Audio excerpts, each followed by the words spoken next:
Warning, this episode contains brain food that will lead to improved emotional and social intelligence.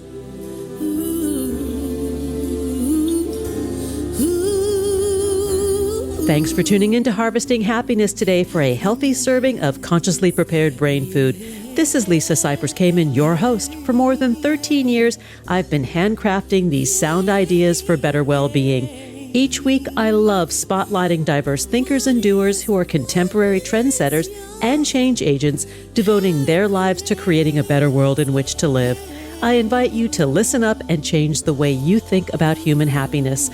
Our award-winning content is fresh, optimistic, and purpose-driven media that promotes well-being from the inside out. Alrighty then, let's dive in. This episode offers psychosocial education designed to inspire and motivate our listeners. The information provided does not constitute a therapeutic relationship nor a substitute for professional mental health care. If you are experiencing a mental health crisis, call 911, go to your nearest emergency room, or for listeners in the United States, text 988 for the National Suicide and Crisis Lifeline. This episode was recorded in the chaos of construction, and if you do hear any pounding noises in the background, it's because my garage is being built. I waited 5 years for this baby, so I couldn't postpone it. Anyway, enjoy the show. Good morning, good afternoon, and good evening, wherever you are. Thanks for joining me on today's show, where you will learn about timeless wisdom, the secrets of longevity, elderhood, and the good life. My guest today is Ben Meyers, who is the founder of LongeviQuest, LQ, a research company focused on the world's oldest people. LongeviQuest works with supercentenarians, people aged 110 and above, who have wisdom to share far beyond their secrets to longevity.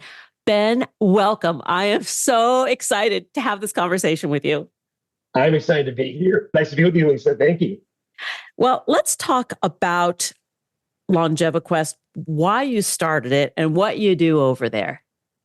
So I started LongeviQuest because these people who we research are really fascinating. And as you stated, it is beyond just their longevity themselves. They are really fascinating individually. Their histories are great. And in the past, it was really nonprofit organizations and volunteers who were in charge of certifying the world's oldest people, but there's a lot of work involved in that. And that part is not even so scientific. You're looking at somebody's age over time, birth certificates, et cetera. Takes some time. And so we realized there's a lot of demand for this information. And there were really only 10 or 11 so-called supercentenarians validated at any one time. And so we ended up starting to do it as a business and hiring folks to do it full time who were previously doing it as volunteers, providing resources. And now, instead of 11, we know of 277 alive today. And going back and looking in the past, there were many others in the past who were supercentenarians who weren't recognized during their lifetime. But we really feel there's a whole lot to learn, again, not just about longevity, and looking at them as a story of not just lifespan, but health span, because they live to 115 sometimes, and almost sometimes until that age, they're living such high quality lives. And there's really so much that we can learn from them. And we're learning more and more every day from things they have to teach us. So what goes into certifying someone as one of the world's oldest people? You talked about that originally volunteers did it, then you hired people to do it. And I would imagine there's a lot of administration that goes into this. A lot of it. And it's very rare for somebody to just emerge and suddenly be recognized as the oldest person in the world. Usually if somebody's, let's just say 115, they might have been in the paper when they were 100 years old, when they turned 105, when they turned 106. It usually makes some news. And so usually there's somebody that we know about for a while. And let's use, for example, the oldest person in the world today, Senora Maria Brandes Moreira, outside of Barcelona, about 2 hours away. At one point, she was the oldest person in Catalonia. At one point, the oldest person in Spain, and then eventually became the oldest person in the world about 15 months ago. And so they are known. They tend to be a little bit famous beforehand. And really, it comes down to making sure that they are the age claimed. There's some reasons why over time, somebody's age might be uncertain. A lot of it has to do with the fact that records that weren't always amazing at certain parts, but usually by the time they're 110, we're able to say, hey, this person's definitely among the oldest people in the world. And then they essentially, over time, through their longevity, rise and eventually obtain that title. And so a lot of the work is done before they become the oldest person in the world. Tell me, how old is the oldest person on record ever? Ever was 122 years old. Wow. Talk a little bit about their history. So her name was Jean Calment. She was a woman who lived in France who actually met Vincent van Gogh when she was very young, who came into her father's shop. But she was born 1875 and lived until 1997. What's very interesting about her lifespan is that nobody has since come too close. The second oldest was 119 years old. So there are some scientists, mathematicians who are looking at her age and saying, wow, that is an anomaly.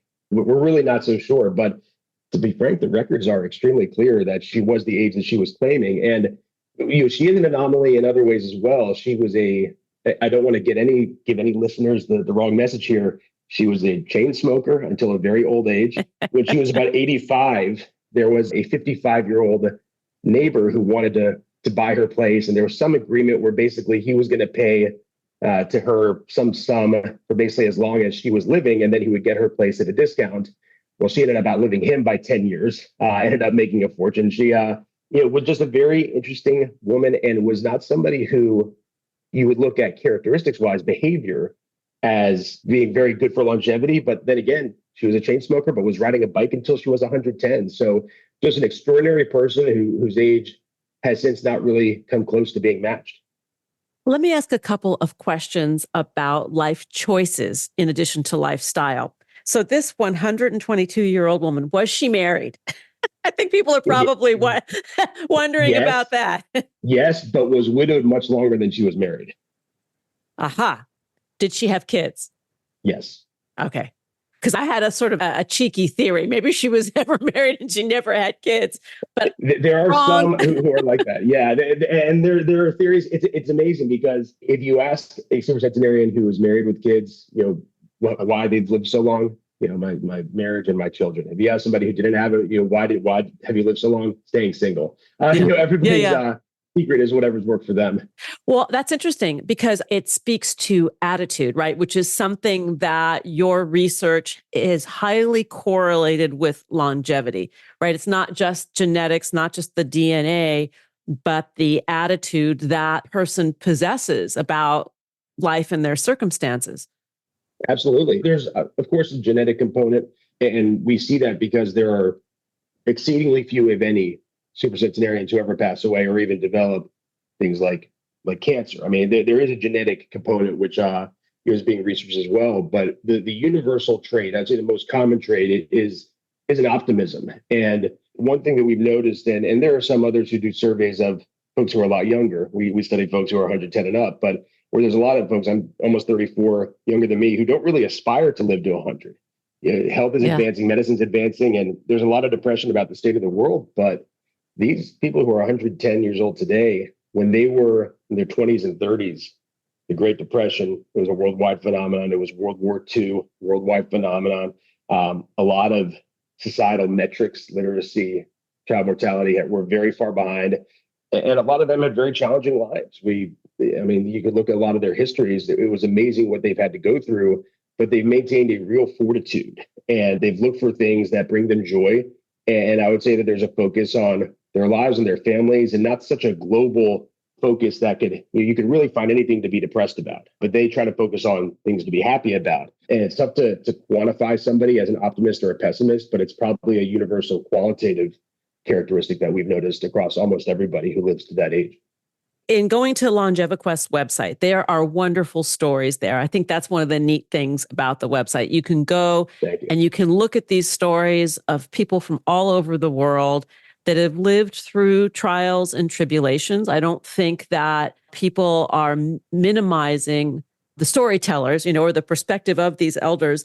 They're not minimizing the fact that life is hard or difficult, but what they're celebrating is the things that are going right, which when you look at the science of happiness or positive psychology and what it studies, right, are the attributes of people who self-report their own well-being, their own life satisfaction based upon their own experiences, right? It's not telling people how to be happy. It's saying that these are the things that make us happy.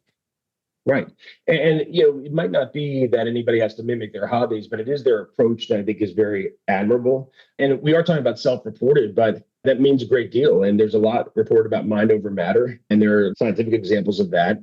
And when they say I'm happy, there is a physiological element to that. And we see a lot of folks, and when somebody's lived 110 years, they have a century of memories to choose from. They could tell us sad ones, they could tell us happy ones. And they talk about impactful moments in your life. They tend to talk about happy ones. And there is a power to that. And there is a conscious decision. I wouldn't call it suppression because it's very well recognized. They have a deceased husband who's been deceased for 70 years. His picture is still on the wall every day. There's no suppression. There's just a selection to focus on the good. Yeah. Oh, I like what you're mentioning. It's not the minimization of the bad things that have happened, but it's the celebration of the good things or the things that are good right now. Right. Right. And even in the past, we had a very meaningful visit. This was in January, a lady named Hanako Ishii in about 90 minutes outside of Tokyo, who is blind, has some day-to-day challenges, but whose face was just lit up.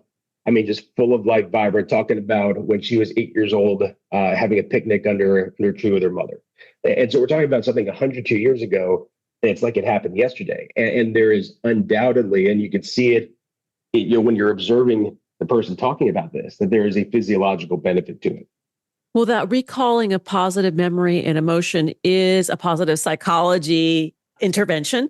It's particularly helpful for people who are depressed, who are going through a period of depression, to recall those things because it makes us feel good, right? It releases pleasurable hormones in the brain that make us feel better. That's not an accident. Yes, and people can choose. It's like the opposite of rumination. It's basically when somebody says, go to your happy place, their happy place is like right there. Yeah. But you did mention as well that it's what makes them happy currently. And you have folks who are 110 and they might have been in a center, in a residential home, possibly sometimes for 25 years. And yes, they have family visit, but they also get to know the people there very well. And they have the joy in their routine. So it really is noticeable. And we've seen it manifest in people where there are some concepts that are perhaps cultural, and we view them one way in the West, one way in the East. But we're talking about people in Japan and Latin America, and the United States and Europe, who are all talking about a similar way of viewing life. What made you personally interested in this subject? What is your draw to this? Because you're a young man, and it's not something that young people would normally want to study. Mm-hmm.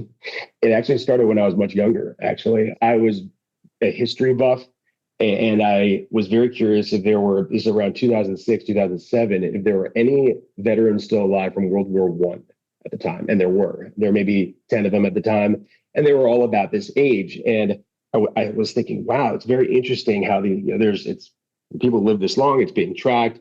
And I really couldn't find a lot of information about it online. So I started what a lot of people did in the 2000s, started an internet forum called the 110 Club.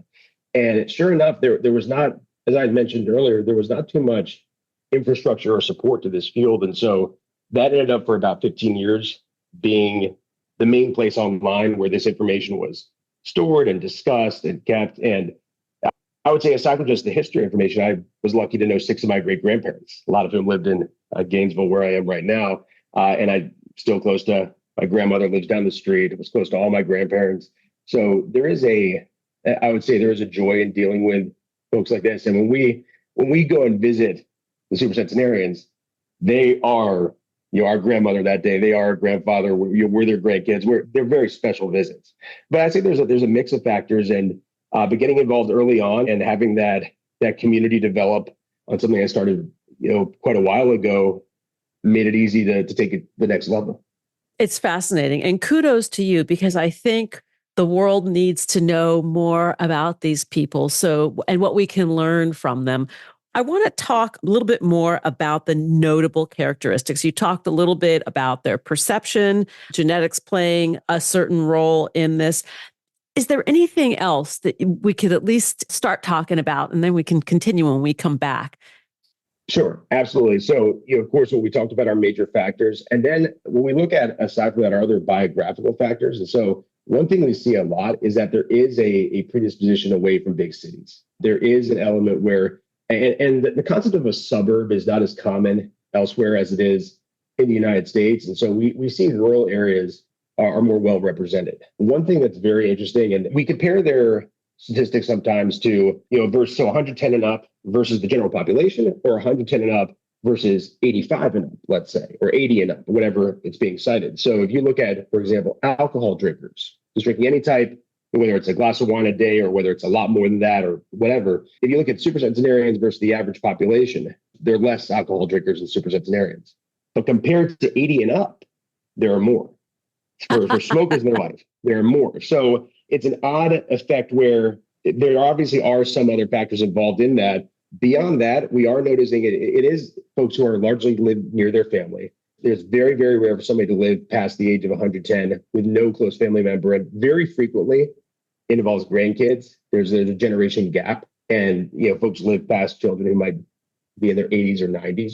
Think about that for a second. I would love our listeners just to think about that thought for a minute, right? That these super centenarians have kids or grandkids in their 80s and 90s. I'll give a great example. Ms. Elizabeth Francis, who's the oldest person in the United States, lives in Houston, lives with her daughter who's 94. Their primary caregiver is her granddaughter who is almost 70. You never know. And at one point there were, I believe, 5 or 6 generations in a photo there, and she lives at home and they all come to her. But it's when you look at a 114-year-old mother and 94-year-old daughter living in a household together, it's incredible. And they just, take it day by day. But it's been a constant in their lives for so long, it seems, and it's a really beautiful thing.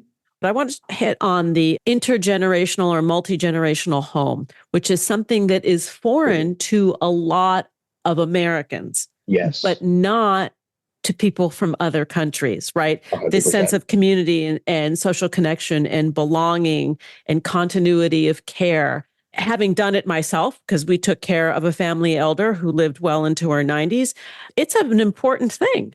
It's very important. And that's a very astute observation about it being international, because if you look at a place like Japan, and Japan is nowadays associated with aging and the concept of demographic trends, but really people do live a very long time there. And a lot of it has to do with the respect they get within their families, multi-generational housing.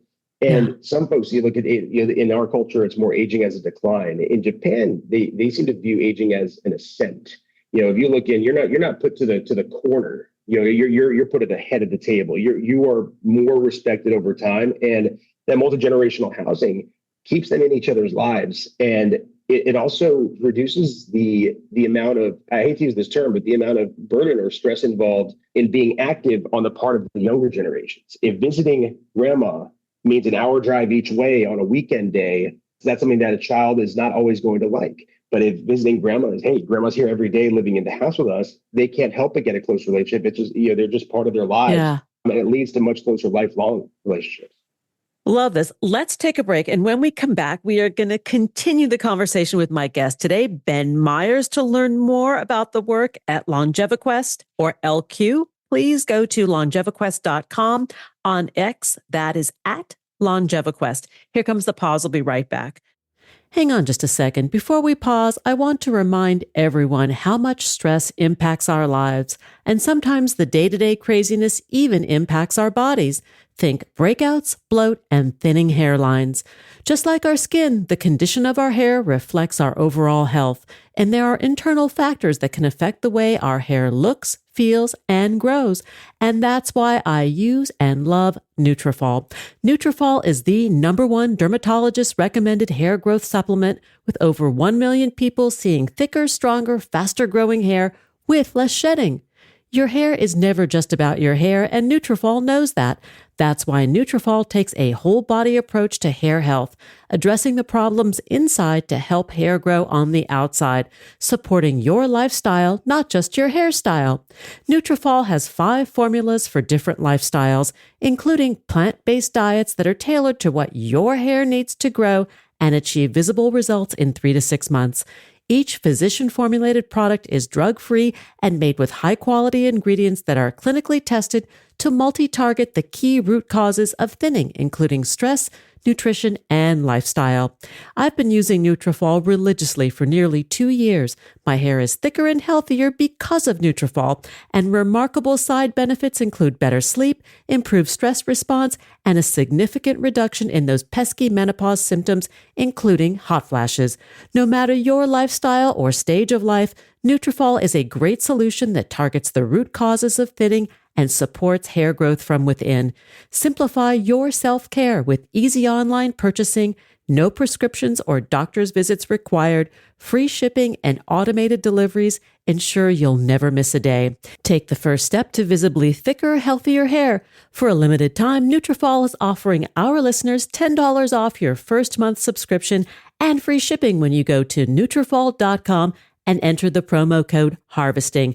Nutrafol.com, spelled Nutrafol.com, promo code HARVESTING. That's Nutrafol.com, promo code HARVESTING. Here comes that pause. We'll be right back. Each day we have the intellectual freedom to be happy or the liberty to be miserable, regardless of external circumstance.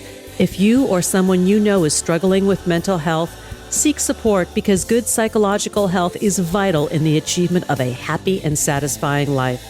Visit harvestinghappiness.com for psychosocial educational resources to boost emotional and social intelligence. Like what you hear on Harvesting Happiness? Sharing is caring. Pay it forward by spreading the word to your community and through social media. Subscribe, listen, and share hundreds of downloadable episodes from wherever you get your podcasts. Connect with and follow us on most social media channels.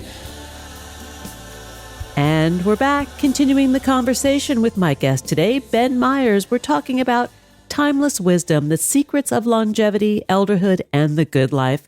Let's get back to it. So, Ben, in the prior segment, we talked about some of the attributes of these supercentenarians. I want to go back to something that you said that stuck in my mind. When you were a kid and you were interested in these World War I veterans? Yes. And there was about 10 of them that you had found. I would love for you to talk a little bit about what you learned from them and resiliency and the ability to bounce back after adversity. I will give you a very specific answer to that because there's one person who probably personifies it more than anybody, and that's a man named Henry Allingham, who was one of the last living British veterans, who attributed his longevity to, I'm not saying I took this literally, but he said cigarettes, whiskey, and wild women is what he said. And he said that when he was 110. And what he really meant, without, again, it's not so much the hobbies that people have, if that's what you would say. It's more about he was a naval veteran, but many of the World War I veterans were in the trenches. And it was, I mean, there's obviously terrible things occurring around the world still, but that was perhaps as bad as it ever got for anybody. And there was obviously a terrible death tolls, and it was a terrible situation. And he, with that comment, embodied, seems to be the attitude from a lot of British and French and even German veterans. Because with the United States, we were not, I say we, obviously, we weren't around, but our country was not too involved in World War I towards near the end. But for the British and French and Germans, they call it the Great War for a reason. And with what Mr. Allingham said was basically, hey, they came back and they wanted to just basically focus on the present, focus on living life. He came back, they were still young people, very young people. And they said, well, instead of spending it in the trenches, they wanted to have a normal youth. And it may seem a little crass the way that he said it, but I think philosophically, bouncing back and pivoting from a very traumatic experience to going and enjoying, quote unquote, the good life for what at that point would have been maybe a 22-year-old. So to say, yes, right. So, and let's just say the cigarettes and whiskey. Let's leave out the last part. But just basically enjoying a fun, youthful experience after what he had, I think is a good example of bouncing back. When you spoke to some of these veterans, what did they say about their lives and their relationships moving forward? I wish I had spoken to some of them. I was never able to meet a World War I veteran. That was sadly well before LongeviQuest. I wish I was able to. Some others have said so, supercentenarians, but and I have spoken to World War II veterans, but I was never able to meet a World War I veteran, sadly. The last one passed away in 2012. Well, so let's go to World War II then. You know, maybe the U.S. engagement was not as great. The losses were not as great, but nonetheless, the service of these men and women was huge. And there were the spoils of war, the invisible wounds of war, the visible wounds of war. And what do those folks report about their lives that lived into their hundreds? Well, it's interesting because I've actually talked to folks on both sides of that, and it's been long enough now, of course, that there's no ill will. But I'll give you an example from the Japanese perspective of World War II. So, a lady, Shitsui Hakuishi, who is the world's oldest living barber, she's 107. She actually did Meyer in January. But one of the most traumatic events in her life was that she didn't know what happened to her husband. She just didn't know. He was missing for a long time. He was in Japanese forces. It was missing for a long time, and then few years later, she had to raise a kid. She had to run a business. A few years later, an officer came and confirmed the worst. And it wasn't as if he was missing for a few years. It wasn't as if there wasn't a reasonable hope of finding them. That it happened frequently that they came back. But in this case, she got very bad news. And it was clearly, to this day, it impacts her. But the words that she used and that a lot of others used were a variation of, I had no choice. What choice did I have? She was a young woman. She had a business. She had 2 sons. She had no choice but to go forward. And so it was kind of like we talked about in that first segment, where the picture of her husband is still there. It's not that he's wiped from her memory, but there's a lot of folks who it wasn't a conscious decision. Okay, I could ruminate in grief. I could be held up in trauma, or I could move forward with it.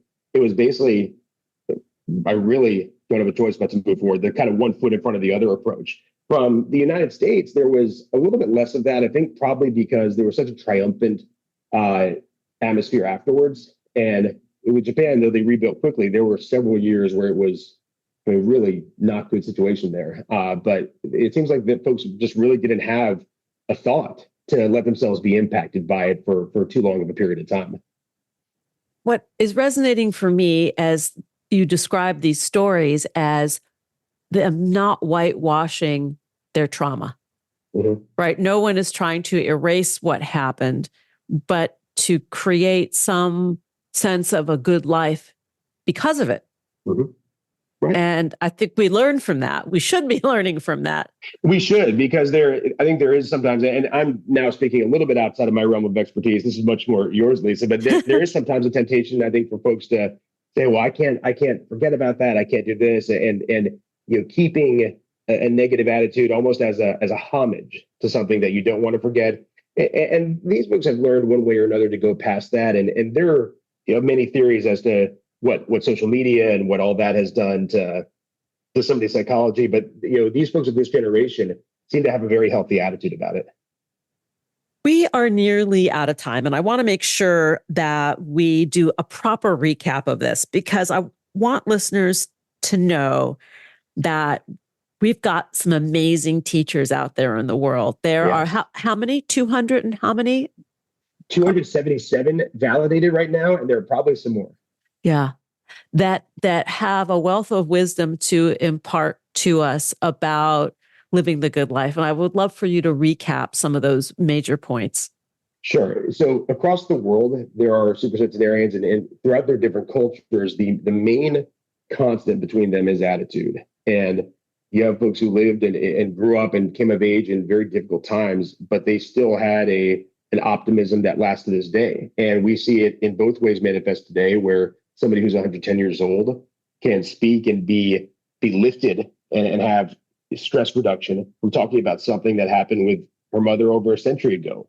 Or on the other hand, you have people who just find joy in their day-to-day lives right now, whether it's with family, whether it's with caregivers. We haven't talked too much about the sandwich generation. We should talk about that a tiny bit, because yes, we should. It's almost a very odd manifestation of it here, because when we did talk about the children in their 90s and 80s, and when you have children of that age, sometimes it's difficult for them to provide care. And so we talked about those 5 generations I had mentioned, and that you might have somebody who is a sandwich with 2 on each side. I mean, my goodness. And there's a situation where their caregivers might not live their caregivers. And that may happen more and more as people live longer, and over time, people have less children. there's more of a need for care, of course, and less of a source of caregivers. And so there's going to be a real something that's going to happen as a trend is already happening in Japan, where AI is taking a lot of the burden from caregivers in the administrative standpoint. Really? And Explain a little bit more about that. in the very early stages, but where AI is really doing a lot. So in Japan, not only do people live a long time there, but there has been demographic trends for a while related to a shrinking population. And so we're looking at that. And a lot of people are familiar with robotics in Japan, where people have seen primitive androids that can go. And I think robotics are pretty far from being able to delicately assist an elderly person without harming them Right. to avoid them from falling. I think we're far from that. But you may know it yourself, from your experience, Lisa. And we look here at how much administration is involved in caregiving, and there's the requesting refills from doctors, and there's the hey, no, the caregiver, we were supposed to supply the live-in nurse or the nurse being in there for 3 hours today. They weren't there. Oh well, Medicare denied it. I mean, there's so much administration waiting on hold. Hold for me AI is going to be a huge thing, I believe, for elderly people, because it actually exists right now, or for caregivers, because think about, as a professional, having to spend so much time out of your day to arrange care for somebody. And then that's time that you're spending caregiving, but not with that person, not with them physically. Giving them what they really need, which is your attention. Right. And of course, it's Maslow's hierarchy. They really need a roof over their head too. But that's something that only you can provide, is that physical attention and that physical, being with them, watching the show with them, doing a game with them, something like that. And so as we look ahead towards the sandwich generation, I think that AI is going to be huge for those in that. And just so everybody knows what was sandwich generation, those who have care on both sides. If it's young adults or children, then it's elderly. If it's parents, grandparents. Think about how much time you spend on every task of caregiving, and AI is poised to take a lot of that away. And so I think help is on the way with that, and it's going to free people up to do what only people can do, and that is take care of somebody. I love that you said that about doing what only people can do, because so many people are frightened of AI. And from my perspective, I'm not frightened of it. I think it's really interesting and useful. And in fact, it's only as good as the human behind it, right? Because it doesn't operate without human input, actually. Right. Mm-hmm. It doesn't, but it's something that could save so much time. And you also think about when we think about instances of, we haven't seen AI help in this instant yet, or at least I don't know of an example, but of elder abuse, of having to engage, the cost involved in engaging an attorney of an elder's being mistreated, and ChatGPT. And not to be basic, but let's say it's free and can do an 80% job of an attorney for 0% of the cost. And now suddenly you can have a demand letter written if there's an elder abuse situation. It allows people to be better caregivers, because the things involved beyond the physical care are really going to be aided, and just a matter of time. I'm not saying that ChatGPT can compose a better letter than you or anybody, but they could do a B minus B plus job somewhere in there, and then you tart it up in an instant, or bring it to an attorney and let the attorney polish it. But you're paying for less time with the attorney, right. So that's where the economy of scales come in. Yes, and then you also have more time to actually take care of your loved one, and that's going to be a big help.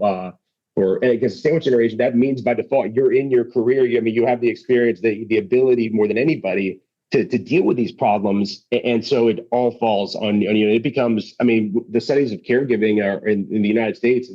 It's 25, 60 hours a week. They're neither of those numbers are very uncommon. That's a full-time job. Yeah, and this is going to make it less of a job, and maybe one day it'll be easier for people to see caregiving not as a burden, but as a privilege, kind of like they do in Japan. It's, hey, I get to go and take her out to lunch or play her favorite game with her, or something like that, instead of having to do tasks. To enjoy the relational activities, which is what actually creates the happiness, for us humans. Well, the caregiving sandwich is real, and that's probably going to be a whole other show that we're going to need to do, because you hit on something. When somebody is good at the administration stuff, when you're right in the middle of your career, you're still parenting, you've got these elders that their health is failing, it's the one that has the most skill is tagged as the one that takes care of all of that stuff. So the burden and the burnout or that caregiver who's caught in the middle is real. And you were talking about that there are conferences that people go to for that. And I think that's really interesting. And we probably need to talk about that because the longer we live, the more of us are going to be in this position. 100%. And it's something that the demographics are not good, because when we look at non-family caregivers, there's fewer and fewer people around. People are, the population trends are not amazing. So we're going to have to figure out how to use AI and how, we're going to use that to free up our time to make sure that we're taking care of our loved ones and doing right by them and doing all that we can to make sure that they don't feel forgotten. And so we don't have a reverse trend, right? Where the mortality rate goes down because of the stress levels going up and the burnout levels going up. So that's a whole other part of a different conversation. Anybody who's listening to this, I would try to avoid thinking about it so big picture. Just think about what you can do in your own life and just say, hey, I mean, you have an older adult who is somebody that you should care for. Focus on caring for them. And if everybody does it in their own lives, then the macro problem solves itself. I think this is an example of what we talked about earlier, where if somebody focuses on the macro, it could seem too daunting. Just focus on your parents, your grandparents, your loved ones, and do your part there, and you'll be really doing a whole lot for the entire world by doing that.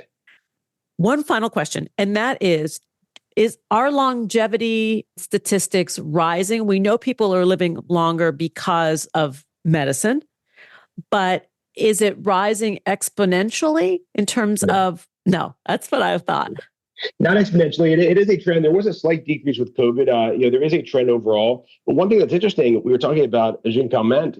She was 122. She passed away in 1997. Nobody has since come within 3 years of her. And so the maximum, we call ourselves the authority on maximum human longevity. The maximum longevity has not gone up. Now, overall longevity goes up. And when we talk about life expectancy, that's top and bottom. And so as child mortality goes down, life expectancy goes up. But people are living longer overall, but it is not exponential.